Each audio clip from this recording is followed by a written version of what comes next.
Tomen su asiento si quieren y por favor abran sus Biblias en el capítulo 8 de Juan.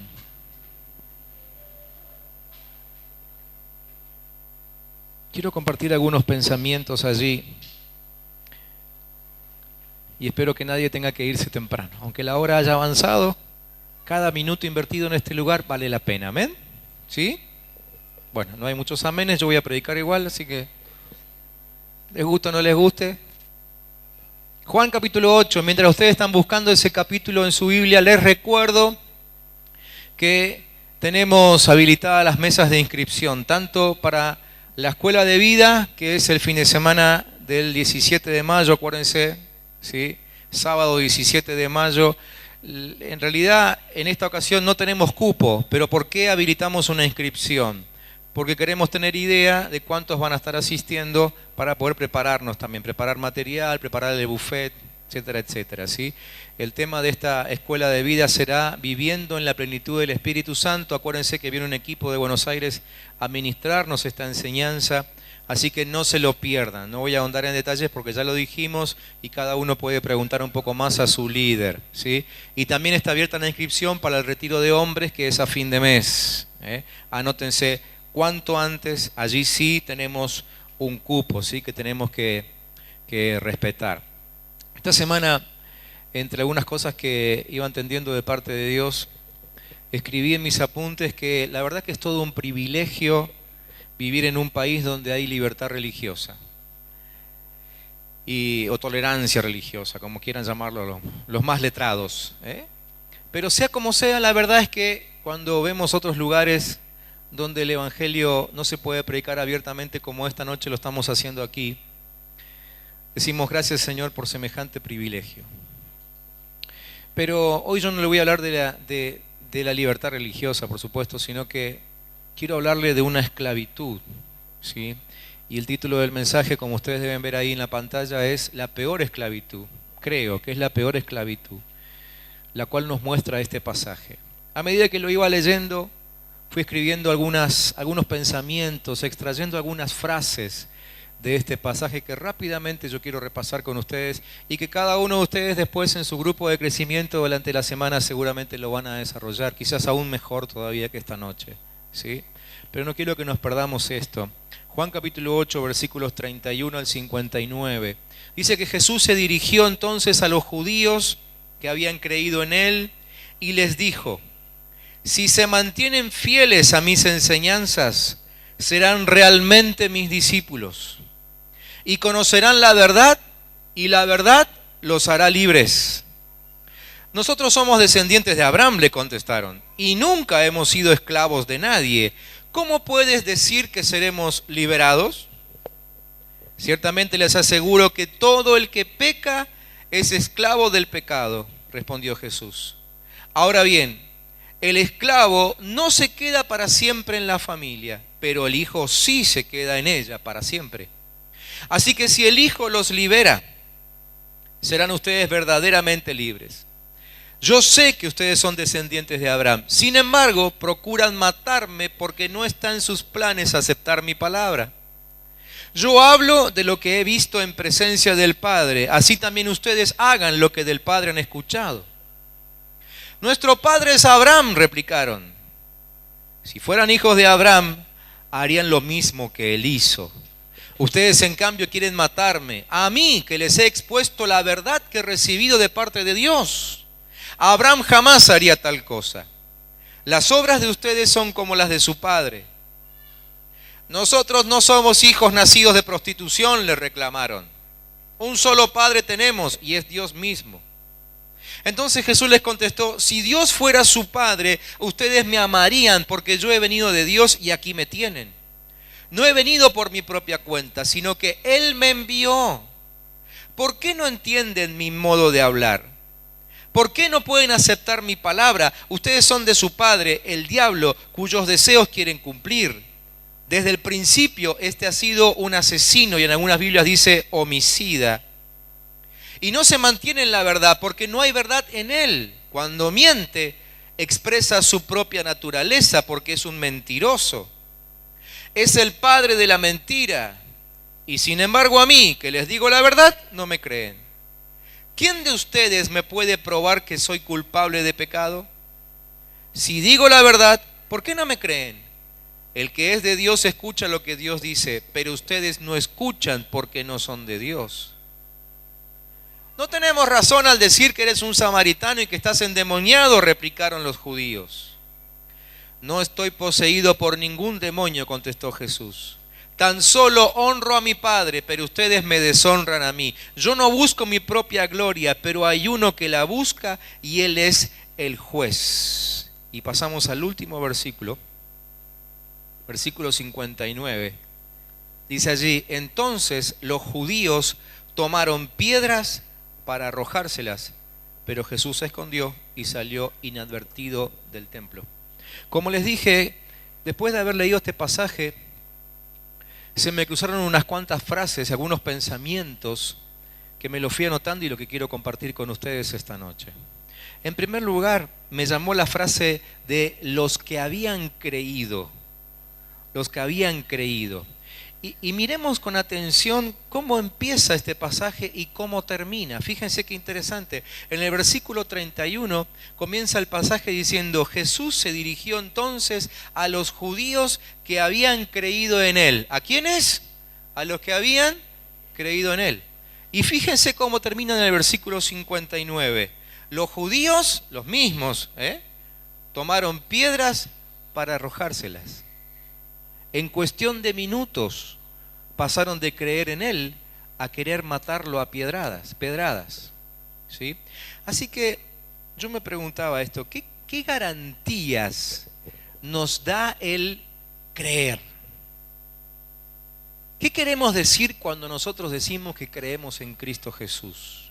¿Sí? ¿Qué quiere decir la palabra cuando dice que estos judíos habían creído a Jesús si minutos después lo querían matar? Evidentemente, el simplemente creer no nos da garantías de nada.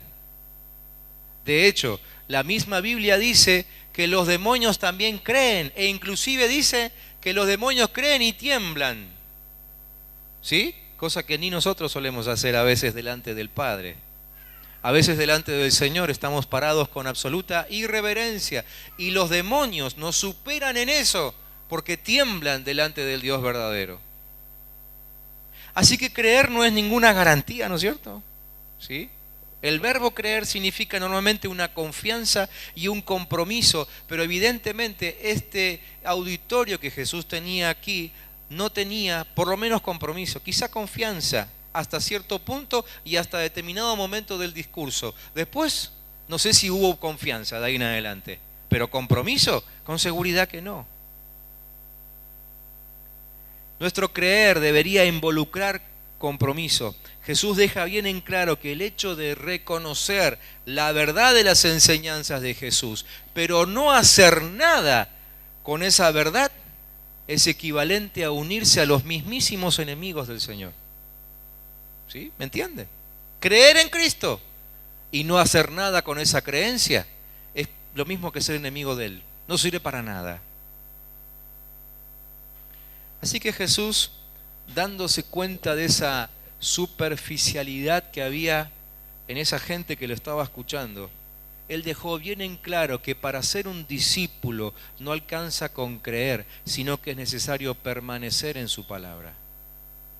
Permanecer en su palabra. ¿Qué significa permanecer? Allí se lo puse, creo que está en la pantalla. Permanecer en la palabra significa, en primer lugar, obviamente conocerla. Y el conocerla en la Biblia no es como nosotros, ¿no? Conocí un lugar. Una vez conocí un lugar, estuve hace 15 años ahí, conocí un lugar, pasé 5 minutos, conocí un lugar. El concepto de conocer de la Biblia no es como nuestro concepto de conocer.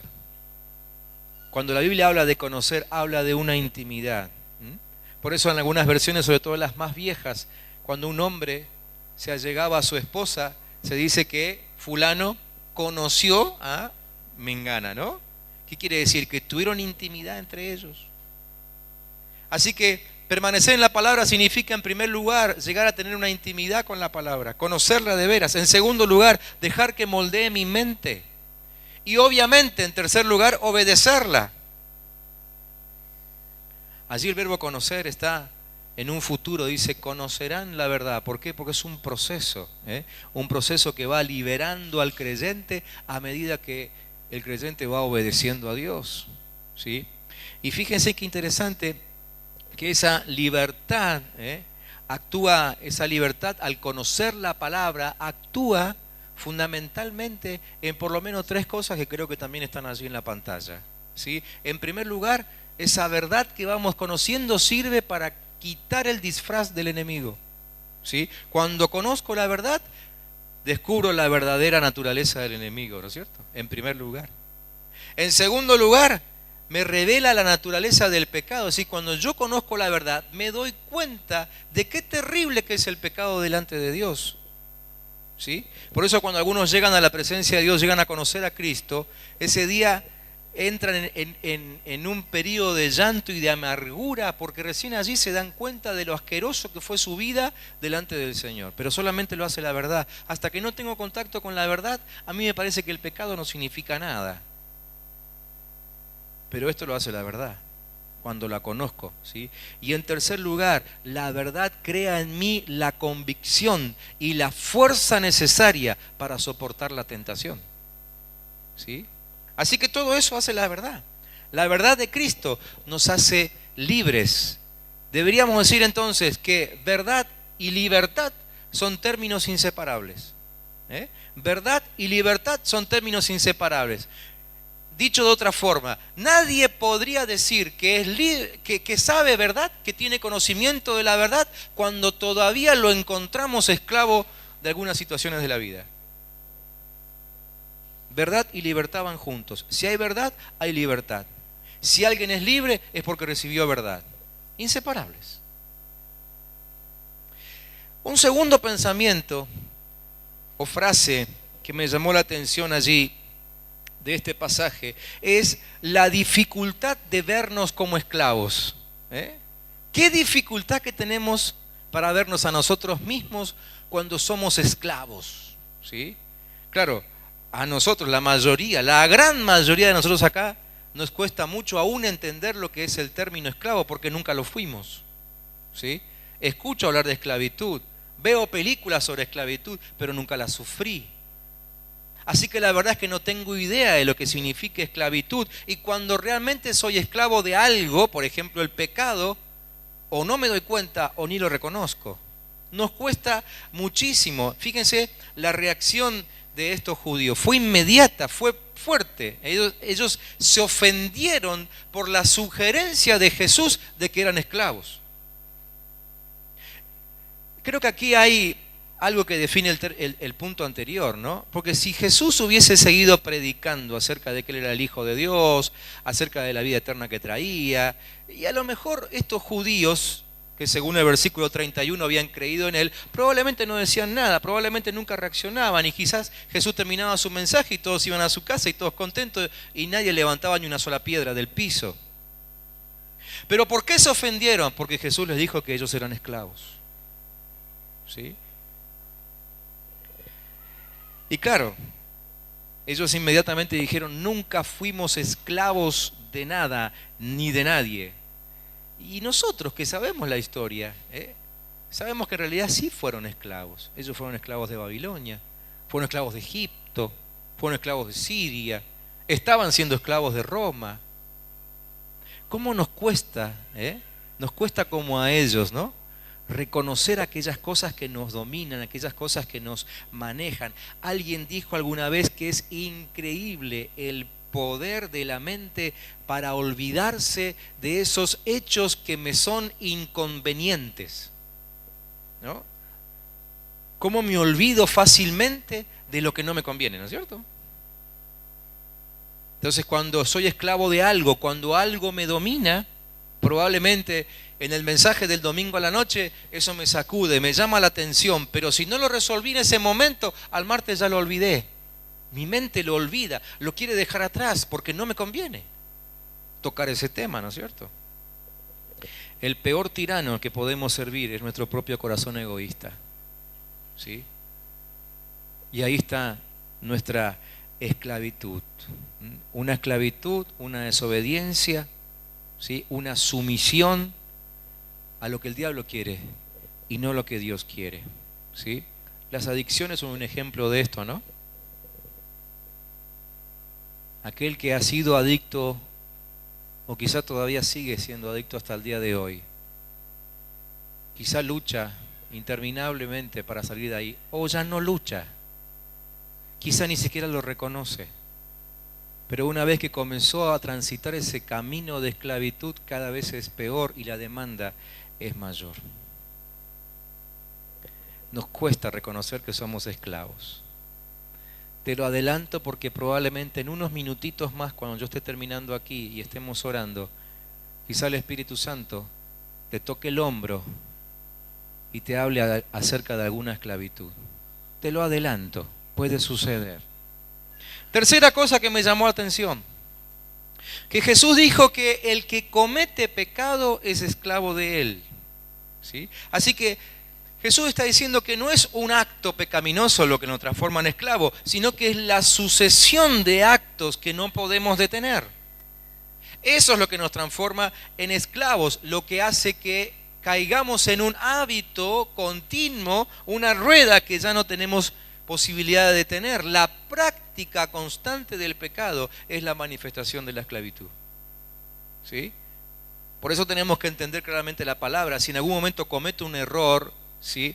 Por supuesto que tengo que sentirme pecador, pero lo puedo resolver simplemente confesando ese pecado y arrepintiéndome, y ya está. Y el Señor, con su gracia y misericordia, me cubre, me envuelve, me perdona y sigo adelante. Ahora, cuando yo deliberadamente peco una vez, peco 2 veces, 3 veces, 10 veces, 15 veces, aunque en el medio haya arrepentimiento, la verdad es que ya tengo un hábito de esclavitud.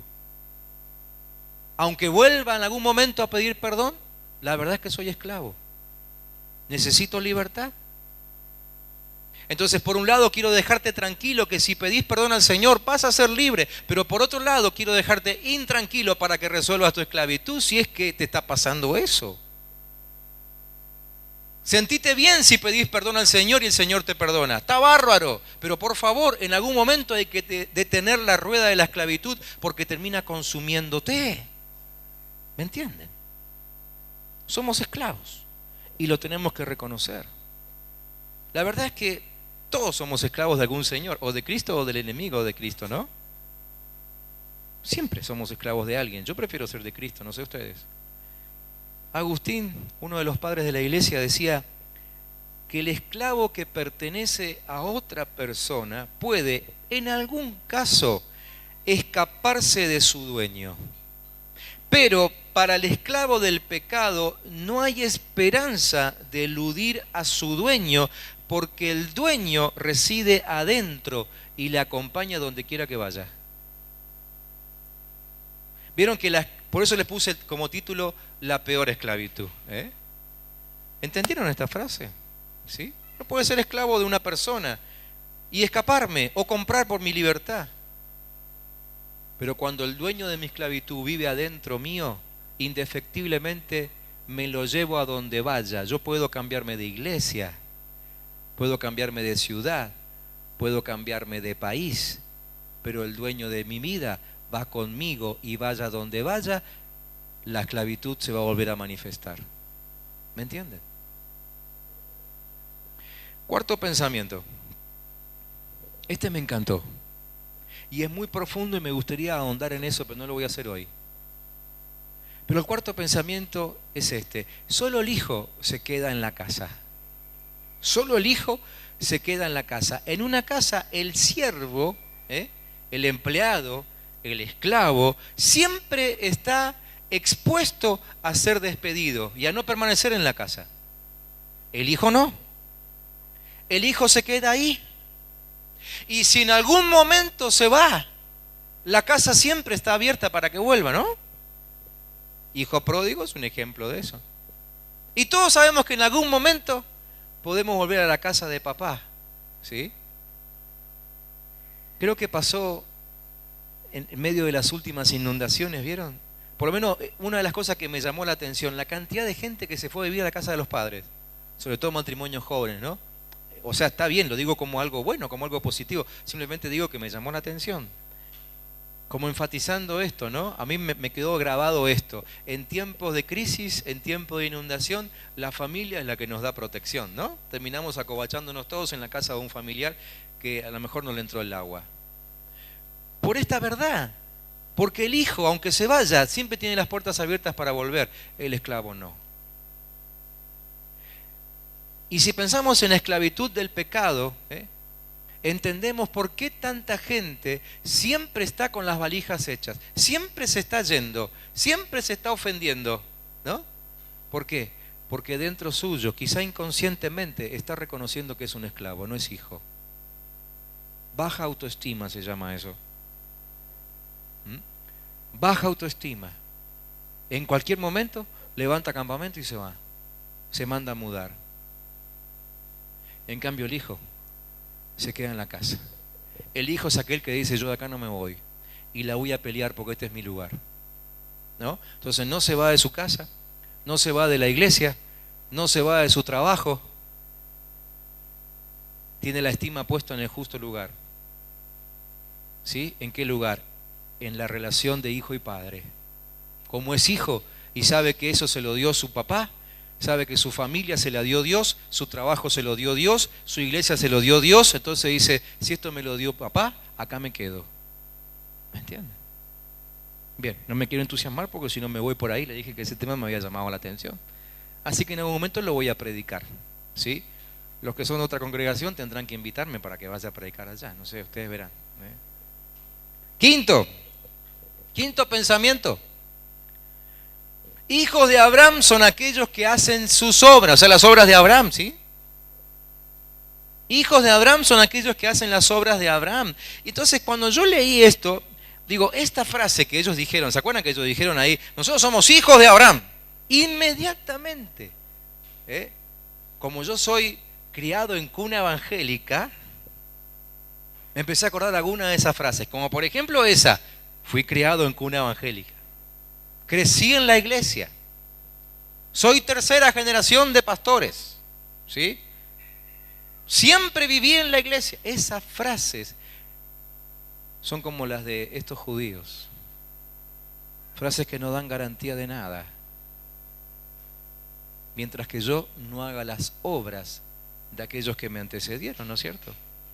Tercera generación de pastores, mis padres fueron estos, mis padres fueron aquellos. ¿Y qué garantía le da eso al reino de Dios? De que yo por lo menos soy salvo. Si yo en todo caso hiciera las obras de mis padres, bueno, vaya y pase, ¿no?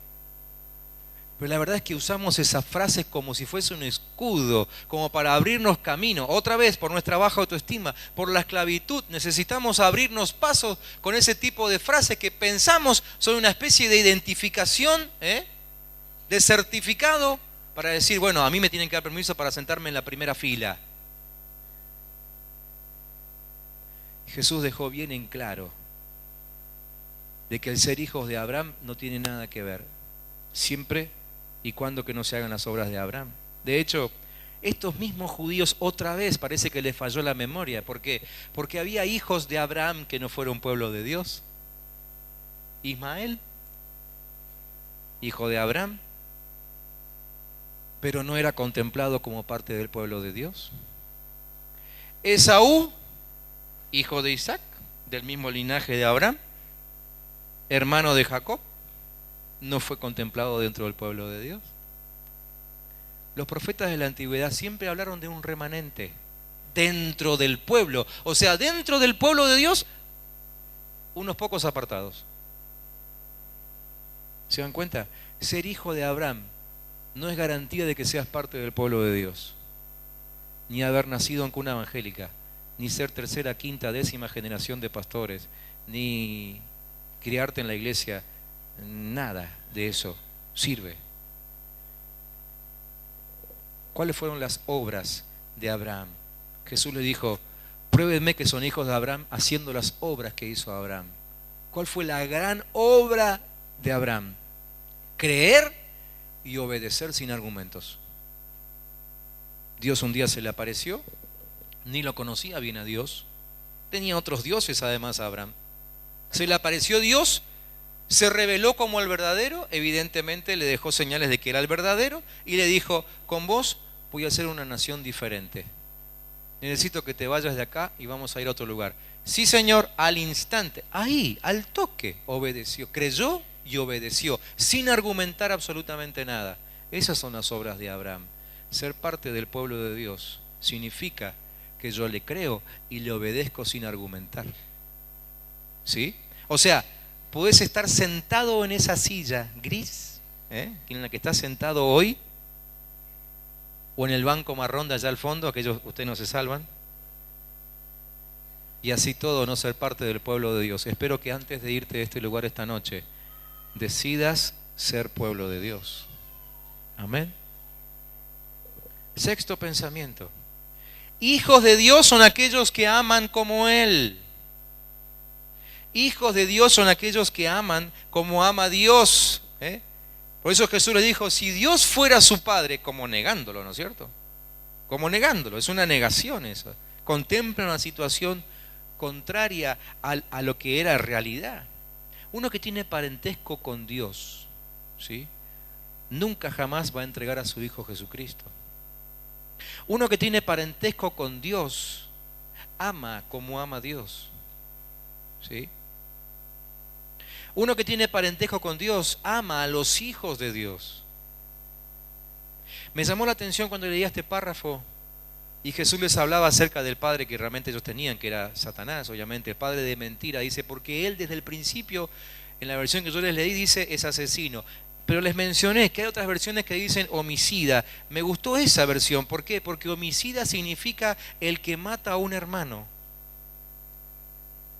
Homicida es el que mata a un hermano. Entonces, si alguien mata a su hermano, evidentemente no tiene el amor de su papá, o no tiene el amor de Dios, mejor dicho. Ser hijo de Dios significa amar como ama a Él. Entonces la gran pregunta es, ¿amo yo a los que me rodean como los ama Dios? Y creo que nosotros muchas veces nos llamó la atención cómo Dios ama a las personas que nos rodean, aún aquellas con las cuales yo no quiero ni juntarme. Y alguna vez fuimos reprendidos por eso, ¿no? Porque Dios nos hizo ver que Él los ama hasta entregar a su propio Hijo a la muerte. Entonces la gran pregunta aquí es, ¿digo yo que soy hijo de Dios? No me levanten la mano, pero hagamos la prueba. Si yo preguntara, ¿cuántos aquí se consideran hijos de Dios? La pregunta es, ¿aman como ama Dios? ¿A todos? ¿Aún al que te clavó un puñal por la espalda? ¿Al que te falló? Séptimo pensamiento. Todos hemos sido hijos de la mentira en algún momento. Jesús habla allí, les dice a los judíos que ellos son hijos de mentira, ¿sí? Y yo pensaba en esto, todos fuimos hijos de mentira en algún momento. Fui al diccionario y busqué la definición de la palabra mentira. Y entonces saqué como conclusión que mentimos, por ejemplo, cuando aparentamos. Mentimos cuando decimos estoy, pero no aparezco. Cuando digo voy, pero nunca llego. Contá conmigo, pero ni aparezco. Miento cuando quebranto un pacto. Te prometo que no falto. Quebranté el pacto, soy hijo de mentira. Miento cuando induzco al error. Me llamó la atención eso en el diccionario, decía, mentir es inducir al error. O sea, cuando de alguna forma, por mis obras, por lo que digo, provoco que otro se equivoque, eso también es mentir. Si miento, soy hijo de mentira, ¿no? Miento también cuando actúo, cuando sobreactúo, o sea, cuando exagero una situación, ¿sí? Y la mentira, por definición, por lo menos en la Biblia, es la negación y oposición a Cristo. O sea que si yo en algún momento me opuse a Cristo o me opuse a su obra, si en algún momento yo la frené de alguna forma, Entonces, la verdad no está en mí. Y si no está la verdad, está la mentira. Y si está la mentira, mi Padre no es Dios. ¿Me entienden? Por eso digo, en algún momento, en todos estuvo la mentira. Yo espero que hoy nadie salga de acá con mentira en su corazón, sino que todos la abandonemos antes de irnos y empecemos a comportarnos como hijos de la verdad, hijos fieles, que cumplen con lo que prometen, que están cuando hay que estar y que por supuesto jamás se oponen ni a Cristo ni a su obra.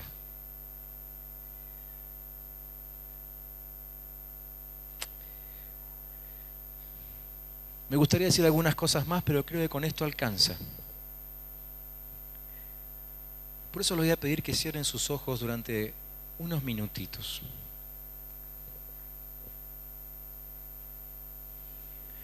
Porque lo que quiero agregarles ahora, simplemente quisiera que lo reciban en actitud de oración. Y aún reconociendo delante del Señor, si fuese necesario, que esto les está sucediendo. Y que de alguna u otra forma todavía somos esclavos del pecado. La intención del Señor esta noche es que todos salgamos de aquí libres, absolutamente libres. O por lo menos que salgamos de aquí habiendo empezado un proceso de libertad. Que se concrete lo más pronto posible,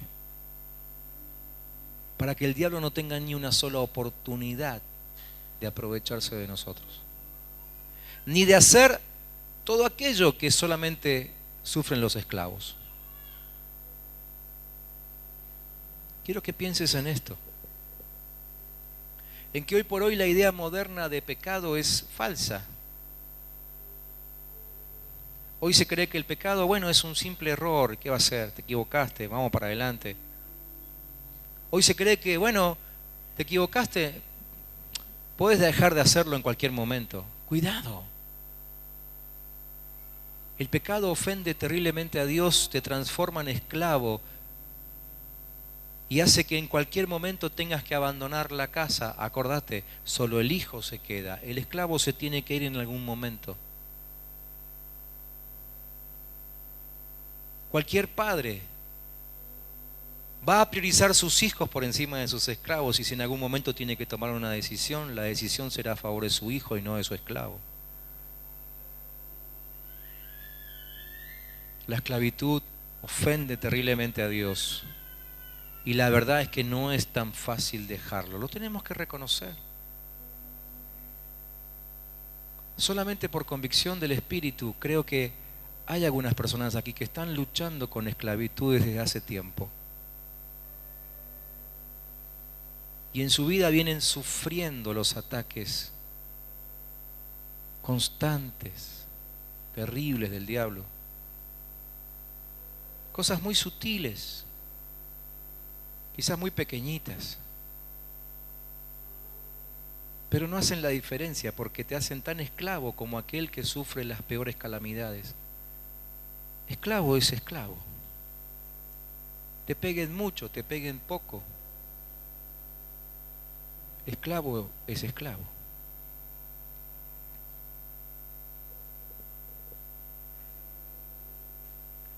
El pecado tiene una fuerza increíble. Ya te habrás dado cuenta que domina tu personalidad. Probablemente te diste cuenta, y si no, en algún momento te vas a dar cuenta, aunque espero que abandones el pecado, ¿no? Pero que te cambia el rumbo de la vida. Tuerce tu camino. La esclavitud tuerce tu camino. Si sos esclavo, no decidís a dónde ir. Tu vida no es tuya. Y cuando la vida no es tuya, entonces tu futuro es incierto. ¿Qué planes puede hacer alguien que no sabe si mañana va a estar vivo o muerto? o si trabajará en el campo o en la casa, si es esclavo.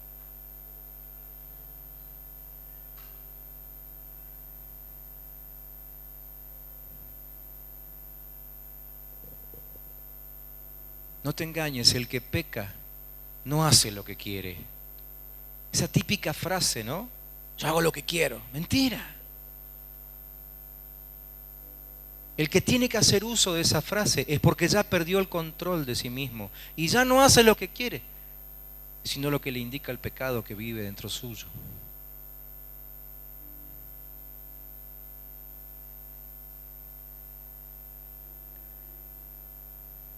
Quiero que te pegue fuerte esta frase. El esclavo no tiene derecho a la casa. El esclavo no tiene derecho a la casa, no tiene derecho a la casa de Dios. Al esclavo no le corresponden privilegios. Un día Dios tendrá que sacarte de la casa.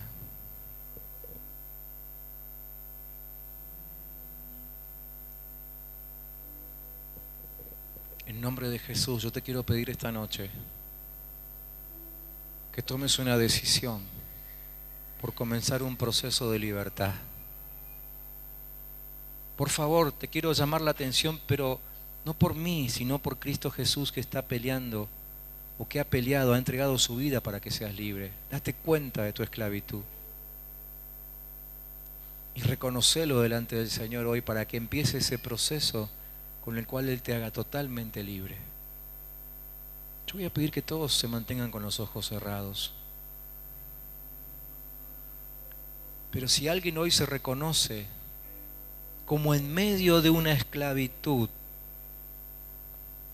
simplemente te voy a pedir que lo manifiestes, no delante mío, delante del Señor, pero levantando una mano y volviéndola a bajar inmediatamente. La mano no es importante para mí, aunque sí, obviamente, como tu hermano, pero es importante para Dios, porque tu mano levantada le va a permitir al Espíritu Santo del Señor que hoy mismo empiece un proceso de libertad. ¿Cuántos aquí esta noche reconocen que están sometidos a esclavitud? Que se dan cuenta que hay cosas que no pueden manejar.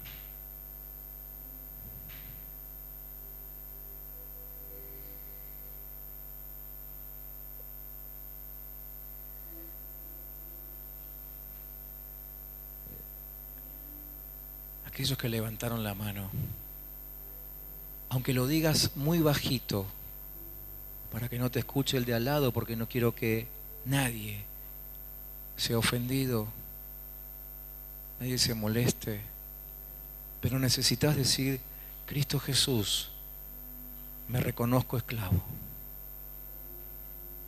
necesito tu libertad, reconozco, decirlo así, reconozco que solo la palabra de Dios me puede hacer libre. Solo la palabra de Dios me puede hacer libre.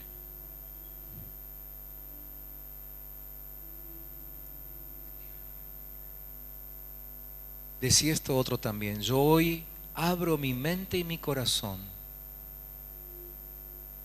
para que la palabra de Dios comience a fluir en mi interior.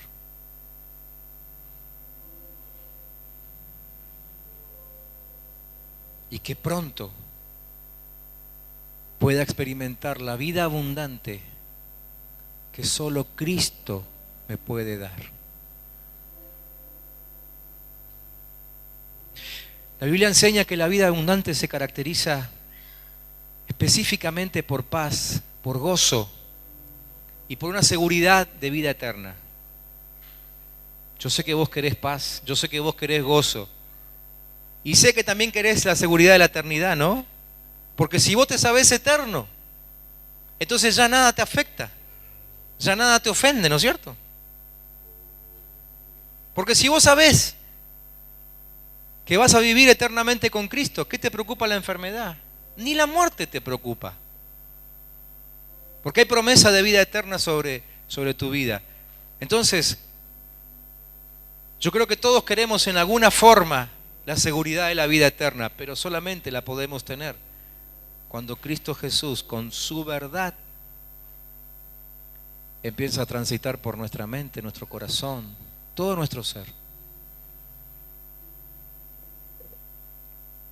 Acordate lo que dijimos hoy. Hay que permanecer en Él. Entonces esto es parte del proceso. Permanecer es conocer. ¿Lo quieren repetir conmigo? Abran sus ojos ahora.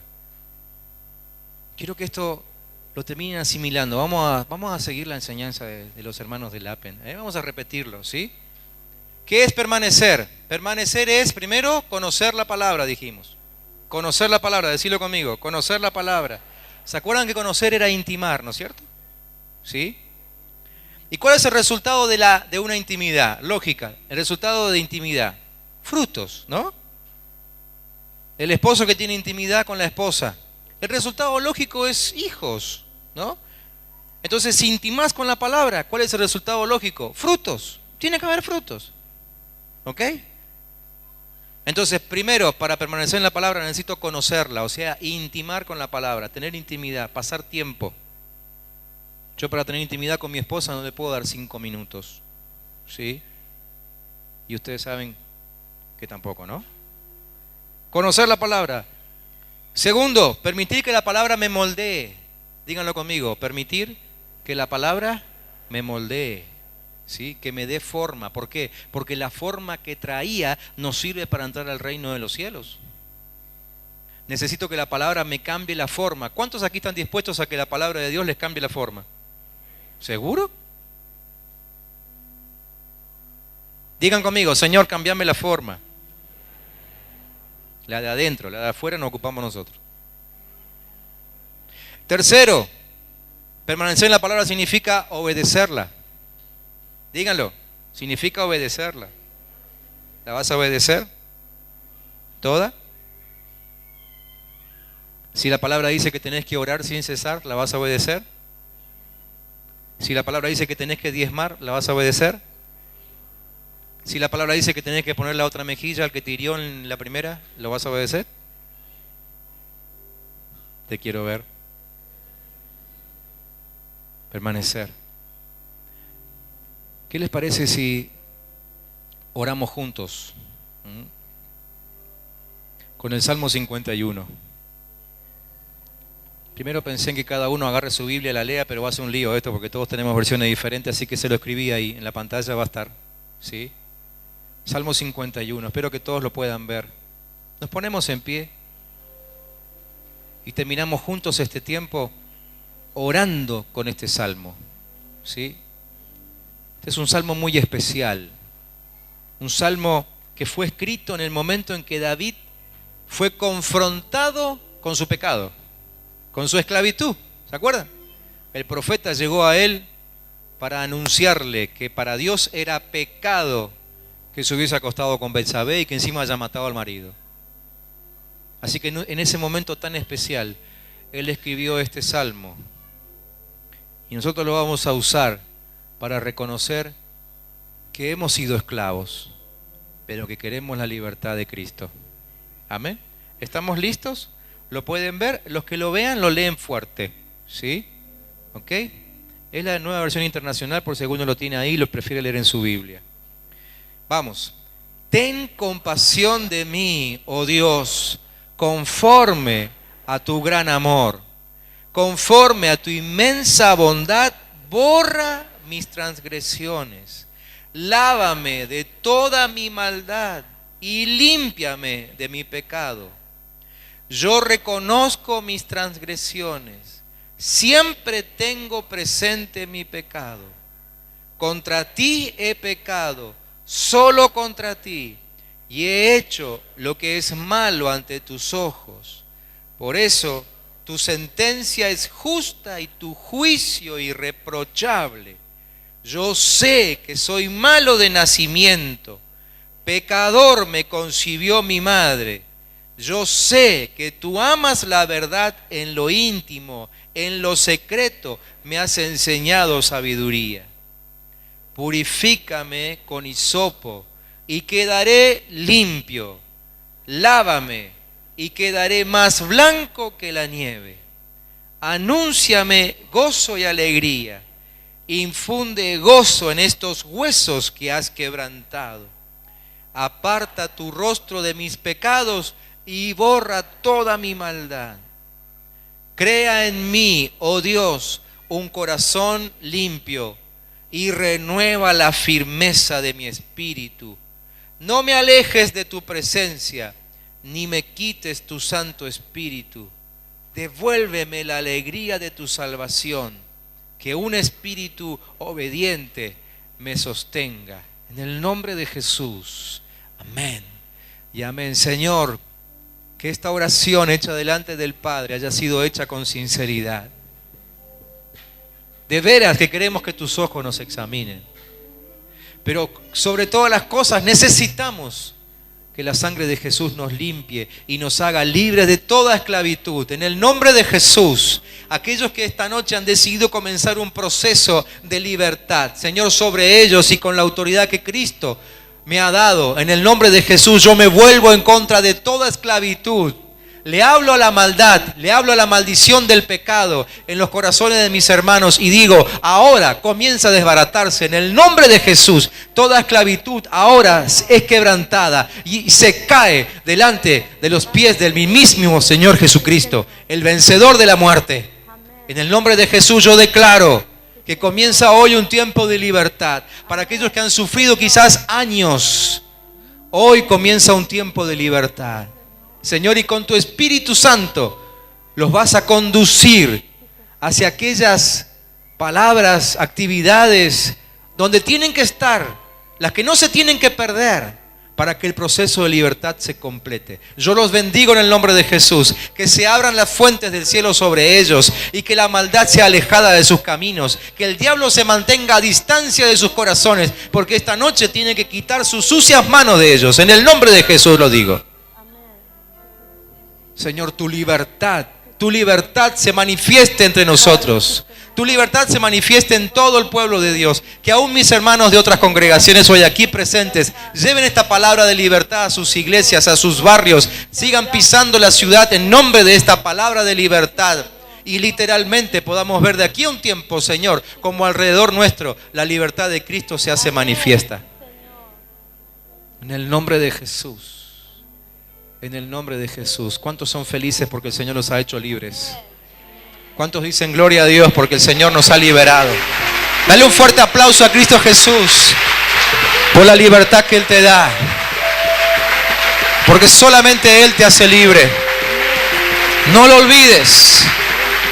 No lo olvides. Si desea comunicarse con nosotros, puede hacerlo a través de las siguientes vías. Iglesia El Camino Neuquén.